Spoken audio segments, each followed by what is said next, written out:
एक winning army, जो army जीत रही थी, उसको रोक दिया गया, सीज फायर कर दिया गया और नेहरू यूनाइटेड नेशन चले गए। उस झटके में हम पूरा का पूरा जम्मू एंड कश्मीर ले लेते, क्यों नहीं लिया? नेहरू जी ने सीज फायर क्यों हुक्म दिया जब मिलिट्री कमांडर्स इसके खिलाफ थे? क्यों? मुझे आज तक ये समझ में नहीं आया।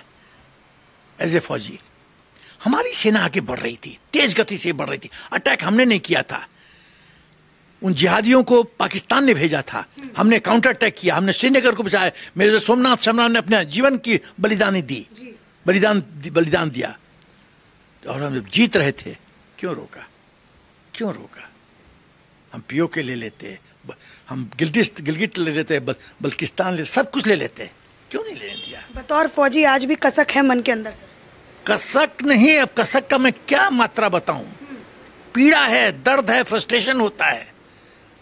ऐसे ऐसे लोग इस देश के प्रधानमंत्री बने हैं, क्यों यूनाइटेड नेशंस के? अब दूसरा बिंदु, कितना बार हम लोग को मौका मिला कि हम पीओके को ले सकते थे। पहला 1965 की लड़ाई हम जीत गए थे जी। उस समय हम जब ताशकंद गए थे, हमने क्यों नहीं अपने टर्म्स कंडीशंस में डाला? जो विजयी होगा वो टर्म्स कंडीशन सेट करेगा, कि जो लूजर होगा वो किसी देश के मदद से वो टर्म्स एंड कंडीशन सेट करेगा? हमने क्यों नहीं कहा कि हम जीते हुए क्षेत्र को तब लौटाएंगे जब हमारा क्षेत्र है वापस करो, महाराजा हरि सिंह का क्षेत्र वापस करो पूर्ण रूप से। दूसरी गलती, 1971 के बाद 1972 में जुल्फिकार अली भुट्टो शिमला आए थे।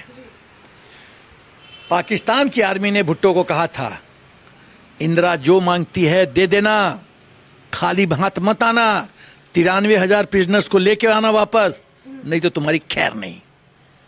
ये पाकिस्तान की आर्मी ने भुट्टो को बोला था, और भुट्टो बेनजीर को साथ लेके आया था ये बताने कि देखो मैं राजनीति मैं हारा हुआ स्थिति में हूं, देखो मैं कैसे जीतता हूं। बेनजीर को साथ लेके आया था। अब शिमला में जिस होटल में थे, उस समय पीएन हस्कर एडवाइजर थे इंदिरा गांधी के, तो भुट्टो ने पीएन हस्कर को कहा कि मैं मैडम से 2 मिनट के लिए मिलना चाहता हूं, 1 to 1। हस्कर तो कश्मीरी ब्राह्मण था, बहुत तेज था, बोला नहीं मिल सकते। वो समझ गया गेम खेलेगा कुछ, नहीं मिल सकते। बोला आप मैडम को मेरी सूचना दे दीजिए बात कि मैंने आपसे ये कहा है। अब ये बड़ा डिप्लोमेटिक इश्यू हो गया। जब इस तरह का संदेश आता है तो मैडम तक तो पहुंचाना पड़ेगा। तो पीएन हस्कर ने कहा कि जुल्फिकार अली भुट्टो ये कह रहे हैं। बोला ठीक है ले आओ, मीटिंग मिलने के लिए तैयार हूं 2 मिनट के लिए। अब जिस रूम में जुल्फिकार अली भुट्टो और इंदिरा गांधी दोनों 1 to 1 थे, उस समय बोलूं कि ना बोलूं? बोल देता हूं। नहीं, इससे हमारा इंटेलिजेंस एजेंसीज कंप्रोमाइज होती है, इसीलिए मैं सोच रहा हूं बोलूं कि ना बोलूं। चलो बोल देता हूं। उस समय एक अपना बहुत इंपॉर्टेंट इंटेलिजेंस एजेंसीज के ओहदेदार बटलर के रूप में चाय लेके घुसते हैं, और भुट्टो इंदिरा गांधी के पांव पे गिरा होता है, हाथ जोड़े हुए, और कह रहा होता है देवी मेरे को बचा ले, पाकिस्तान का प्रजातंत्र को बचा ले। यदि मैं खाली हाथ गया तो पाकिस्तान आर्मी हमको खत्म कर देगी, और फिर प्रजातंत्र पाकिस्तान में कभी पनपेगा ही नहीं। आप तो देवी हो, मुझे 93,000 दे दो। और आप पसीज गए, और आपने दे दिया बिना शर्त के। ये क्या स्टेटमेंटशिप है? क्यों नहीं कहा हमको पीओ को दे दो? क्यों नहीं कहा हमको सिंध दे दो? तुम पाकिस्तान की तो गर्दन हमारे हाथ में थी। यदि मैं प्रधानमंत्री होता तो मैं शिमला में उस दिन सिंध ले लेता, बलूचिस्तान ले लेता, पीओके ले लेता, गिलिड लेता, बल्तिस्तान ले लेता। और बताऊं क्या करता मैं भुट्टो को कहता तुम्हारी आर्मी कैपेबल आर्मी नहीं है, तुम्हारी army under command Indian army रहेगी, तुम्हारा डिफेंस और फॉरेन अफेयर्स मैं देखूंगा। या तो 93,000 ले या ये दे, इधर भी मौत है इधर भी मौत है, चुन कौन सा मौत सेलेक्ट करता है। मैं ये करता। क्यों नहीं किया इंदिरा गांधी ने? देवी दुर्गा बन गई, पार्लियामेंट में बड़ाई हो गया, 93,000 ने प्लेट में उठा के दे दिया। राजनीति कुछ भी करवा सकती अरे काहे का राजनीति, फिर काहे के लिए, फिर हट जाओ, काबिल लोग को बनने दो प्रधानमंत्री। इस तरह से खेल होता है। जो हम लोग खून बहाते हैं फौजी, इस तरह से ऐसे ही खून हमारा व्यर्थ में जाएगा। फिर सेना खून क्यों बहाए? हम अपना जीवन दान क्यों करें मां भारती के लिए, हिंदुस्तान के लिए? क्यों? जब हम जानते हैं कि हमारा खून बहाव व्यर्थ जाएगा, ये क्षेत्र वापस चला जाएगा। सरकार को चाहिए कि पूरा बहुत कठोर संदेश दे पाकिस्तान को, आज के बाद जो भी हम पाकिस्तान का जमीन जीतेंगे हम कभी नहीं लौटाएंगे। Never never. आज का सैनिक कैसा महसूस करता है सर इस सरकार के? बहुत अच्छा, हालत ठीक है, बहुत बढ़िया।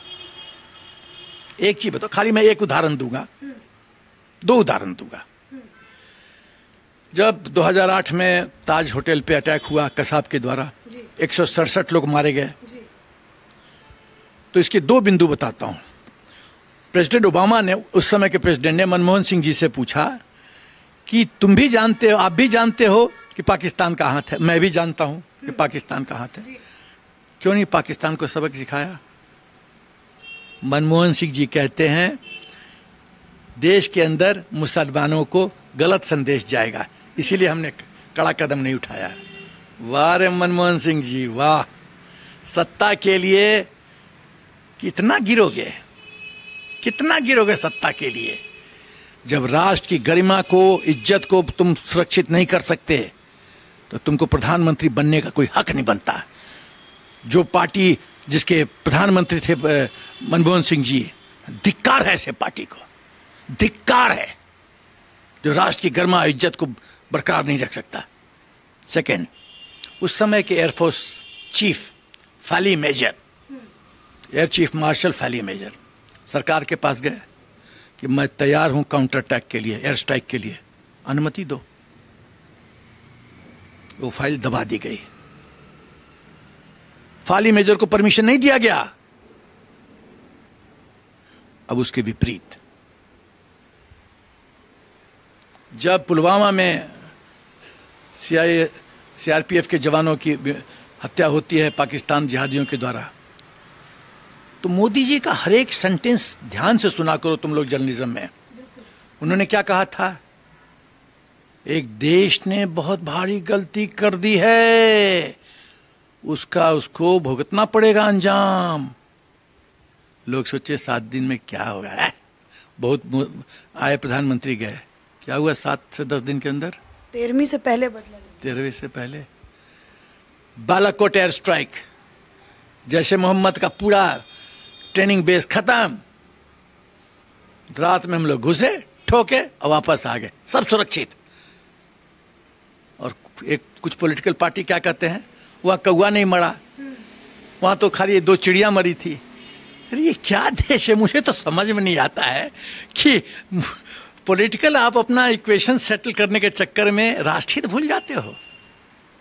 अरे हम लोग जो पायलट गए होंगे एयर स्ट्राइक में, वो तो अपनी जान ऐसे लेके गए होंगे कि मृत्यु हो सकती है। अपने पति को बोल दिया होगा, हो सकता है मैं लास्ट बार तुमसे मिल रहा हूं, विदा क्या होगा, अलविदा, क्या I am going on a secret mission. और हम लोग फौजी अपनी पत्नियों को भी नहीं बताते हैं किस मिशन में जाते हैं, नहीं तो पंगा हो जाएगा। One loose statement and we are gone. बोला होगा मैं सीक्रेट मिशन पे जा रहा हूं, हो सकता है लास्ट बार देख रहा हूं तुमको। समझ सकती हो कितना पीड़ा एक फौजी का, किस किस मोड़ से आज फौजी गुजरता है। और ये लोग राष्ट्र की गरिमा, सुरक्षा, इज्जत, आबरू ये सुरक्षित नहीं रख सकते। They don't deserve to be in power, they don't deserve to be in politics.